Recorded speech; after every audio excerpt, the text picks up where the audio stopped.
This creator says this drink is the only reason why she buys watermelon in the summer. Not because it's already sweet and refreshing, but it's supposed to taste like the creamiest, refreshing watermelon Gatorade. And it looks pretty easy. So she starts by cutting up her watermelon. Let's hollow this out and add it to our blender. Now in the blender, we're gonna add some Greek yogurt. She doesn't say how much, so I'm just gonna eyeball everything. A squeeze of lime, some honey. Apparently a pinch of salt's supposed to add extra hydration, and then some ice cubes to make it nice and frothy. Now let's give it a whirl. Somebody said this would go hard with coconut milk instead of yogurt. And now she fills it into her cup full of ice. For me, summer drinks always taste better with pebble ice. That looks so good. And of course we have to garnish it with this side of lime. Somebody said, oh my god, this with matcha. That would be so good, but I kind of want to try how it is first.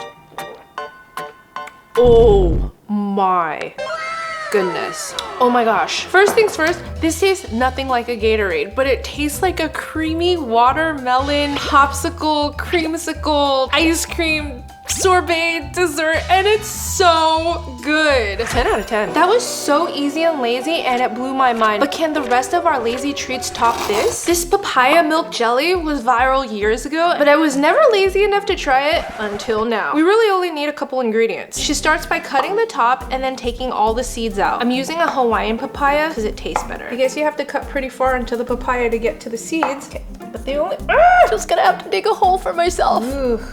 Ugh. I don't know about you, but I don't usually eat papayas because this kind of triggers my trypophobia. Okay, let's get this out of the way. Okay, now we have to peel it. It's such a pretty yellow color. And now she says once it's bald, barren, and bare, we're gonna set it aside. This recipe is so lazy. I only need 3 ingredients and we don't even have to cook. Sign me up. But it's basically an Oreo Tiramisu, or as someone said, off-brand chocolate lasagna. She starts by opening up a package of double stuffed Oreos and dips each one into milk. I mean, there's usually only one place where this goes. And then layers it into a baking dish. But dipping one by one seems inefficient. I'm gonna do 2 at a time. Somebody said a fork would help you dip them without your fingers getting cold. Honestly, I don't mind too much. Now she takes Cool Whip and spreads a layer right over and then repeats the process with the Oreos. Someone else said level up that middle layer and add chocolate pudding. I feel like that would be good. But then that won't be lazy enough. Another layer of Cool Whip. We'll smooth this out. And she doesn't say. Someone says you're supposed to refrigerate this for a few hours because their Oreos stayed hard. We'll check on that later. And now we're gonna fill our papaya with coconut jelly. So I'm gonna add 1 cup of my coconut cream, and then we're gonna sprinkle 2 tablespoons of gelatin right on top. Mix it up. I've been making so many jelly things on this channel. I feel like the jelly expert now. Okay, now we let it sit for 3 minutes to let the gelatin bloom while I boil more coconut milk. She lets it come to a boil, and I'm noticing that there's no sugar in this. Somebody said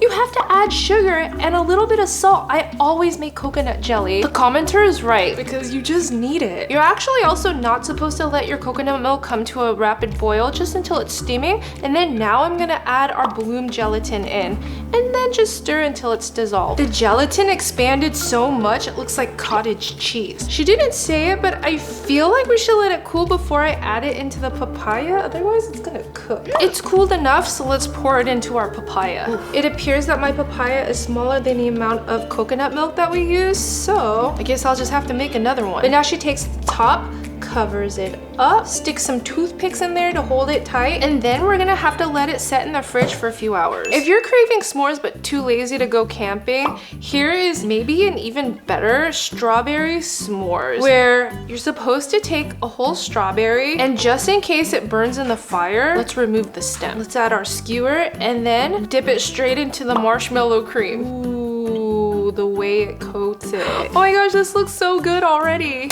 Now let's roast it on our faux fire. I like mine nice and toasty. That was quick and easy. But now instead of chocolate, she just drizzles some melty Nutella right on top. And that's a strawberry s'mores on a stick. Honestly, I would take this over a cake pop any day. Somebody said warm strawberries. Somebody else said, I know y'all was out of this world while doing this. And even Eggos joined in and said s'mores could never.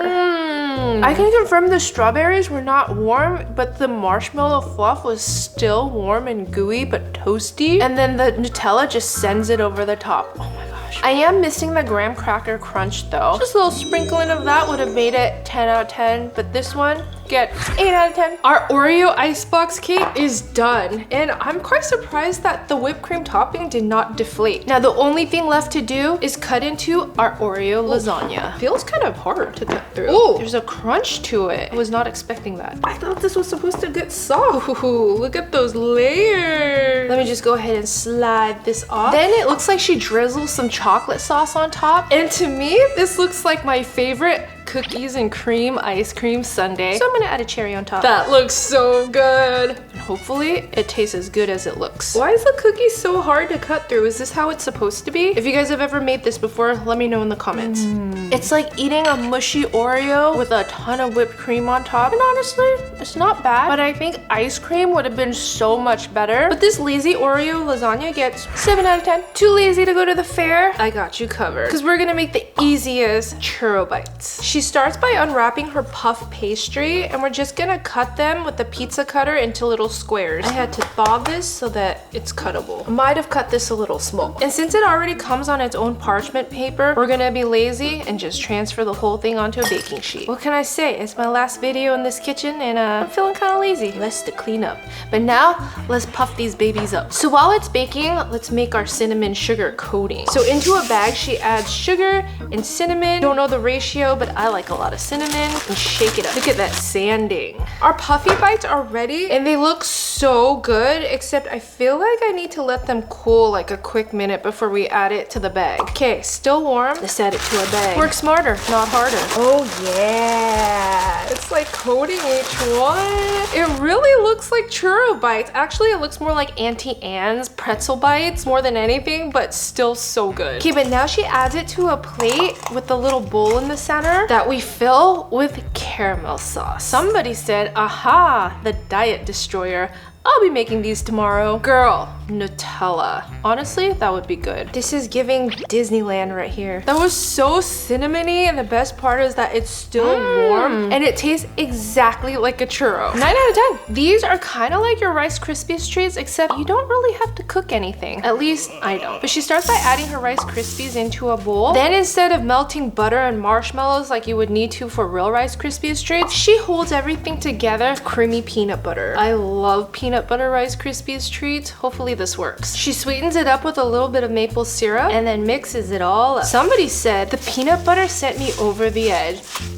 It's definitely making this sticky, but I wonder if you're gonna get that like satisfying chew like a real Rice Krispies treat. Okay, now let's pour it into our baking pan and just kind of spread it out. Now she melts some chocolate to pour it right on top, but I'm so lazy. I saved my cup of melted chocolate from my frozen banana recipe in the last video. I knew you'd come in handy again. This is how I one-upped your laziness, but also using what I have. Let's smooth this out. Then she sprinkles it with a little bit of salt and just lets the chocolate set before we cut into it. Our tray of peanut butter Rice Krispies treats is done. Let's go ahead and cut a square.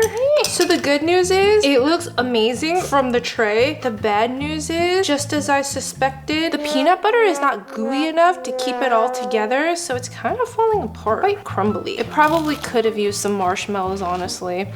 Well, let's give it a try. It tastes like a candy bar. It's so good. I don't know what candy bar this reminds me of. A whatchamacallit? No, it reminds me of a Butterfinger. And it's so good. Other than the fact that it's a little crumbly, I'm gonna let it slide. 8 out of 10. Something magical can happen with these 2 slices of bread when you're too lazy to make a real dessert. Except this dessert is almost as good as a French pastry called a Queen Amande. Okay, so she starts by adding some melted butter into like a shallow plate, and then we're gonna squeeze a little bit of honey, brown sugar, and then I'm just gonna salt it a little bit and some vanilla extra. Now let's mix it up. Now she actually cuts the crust off of the bread, but I feel like the crust would be good. I'm gonna do one and leave the other whole. Call me crazy, but I actually like eating the crust. And then I'm gonna dip both sides of my bread. I guess you can call this a French toast stick. Get it?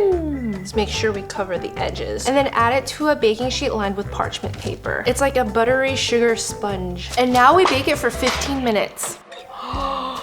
It looks so beautiful and it smells so good. Except she says it comes out kind of soft and squishy still. Yeah, it does. But you're supposed to let it sit for 10 minutes and then it will firm up and get nice and hard. Okay, I've let it cool for 10 minutes and I notice it's developed a sugar crust, kind of like a cheese crust, but this one is sugar. But is it crunchy like she said? And the only way to tell, a real ASMR moment. She made hers without crust, so I'm gonna try this one first.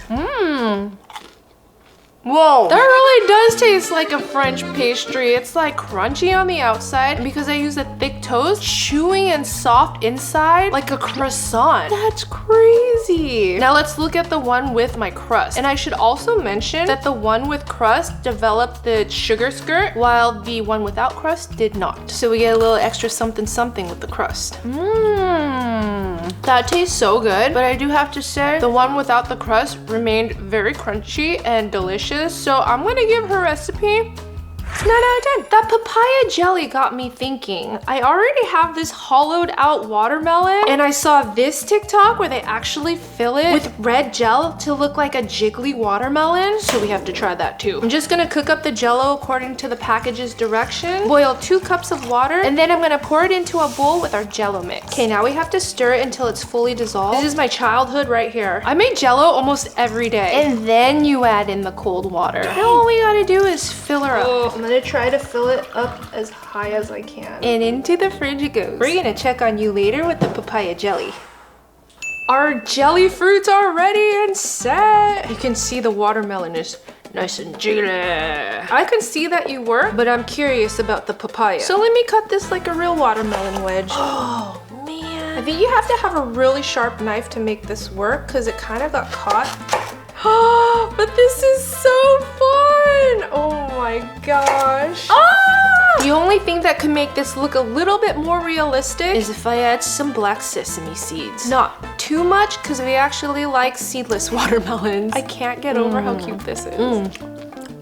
You know, this was strawberry flavored, but the watermelon rind kind of gave it that more watermelon taste to it. So you're getting strawberry watermelon jello. 10 out of 10. But now let's cut open our papaya coconut jelly. Oh, weird. It kind of curdled on top. Nobody talks about that. I wonder if the whole thing worked. Whoa! Oh, wow. It's not like a jiggly jello like our watermelon. It's thick. And now she cuts it into smaller pieces. And the biggest difference between the papaya and the watermelon, I can eat the whole thing.